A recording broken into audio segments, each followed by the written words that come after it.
So let's have a look at the overall set of knowledge areas within the BA box and see where that would really fall in place. So we've got started off with the business analysis, planning and monitoring, which is connected in many ways to the elicitation, collaboration, and also to the requirements lifecycle management. Then we had a look at the strategy analysis and the requirements analysis and design definition. And then now we are now going to the solution evaluation, which is linked to pretty much all of these. So as we discussed, each of these knowledge areas has got a kind of a relationship amongst the other knowledge areas. So it's not standing alone on its own. So each of them has got a connection, some kind of dependency, and a link to the other knowledge areas.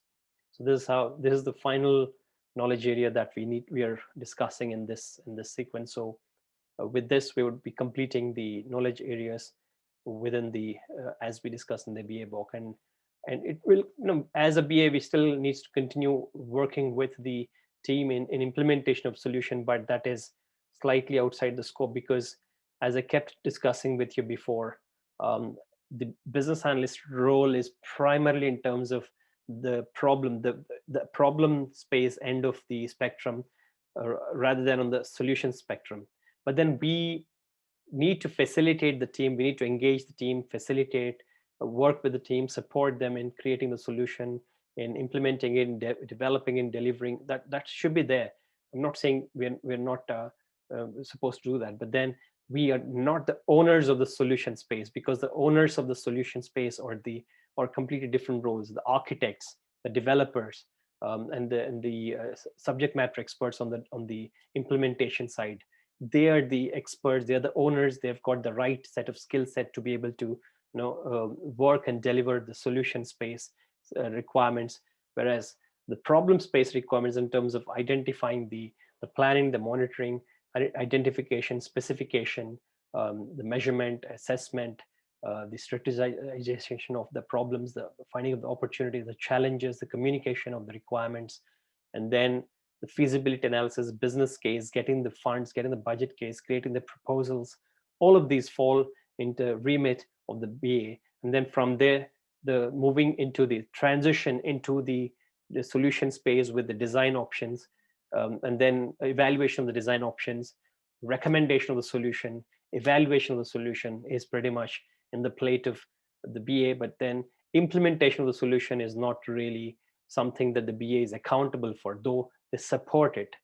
So they're not totally accountable for the solution in the real context of accountability that we discussed in the RACI matrix. So if you look at the RACI matrix, responsible, accountable, consulted, informed. So in that case, the business analyst is really kind of accountable for obviously all the things that we discussed on the problem space, the requirements.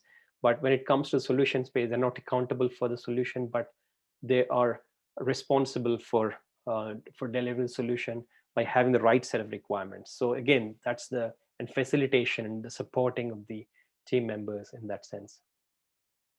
So what is the input output diagram for this solution evaluation as a whole, as a knowledge area? So here we've got the implemented solution. If it's external, that would be the input for us.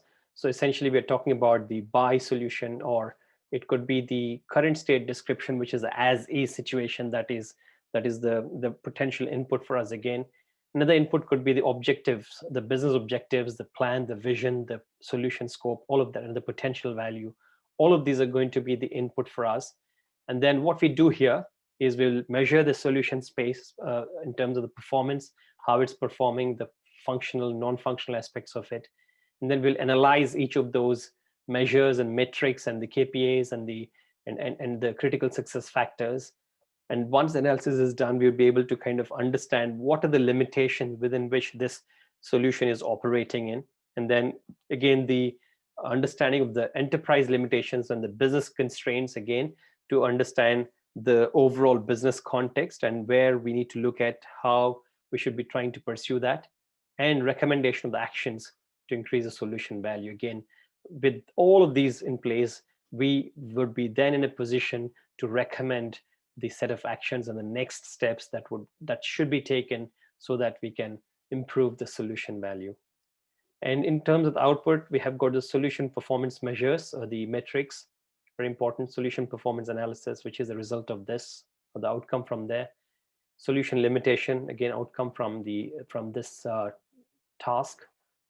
And then the enterprise limitation from here, and finally the recommendation of the actions from this activity. So all of these are outcomes from each of these different tasks and activities that we do within this knowledge area.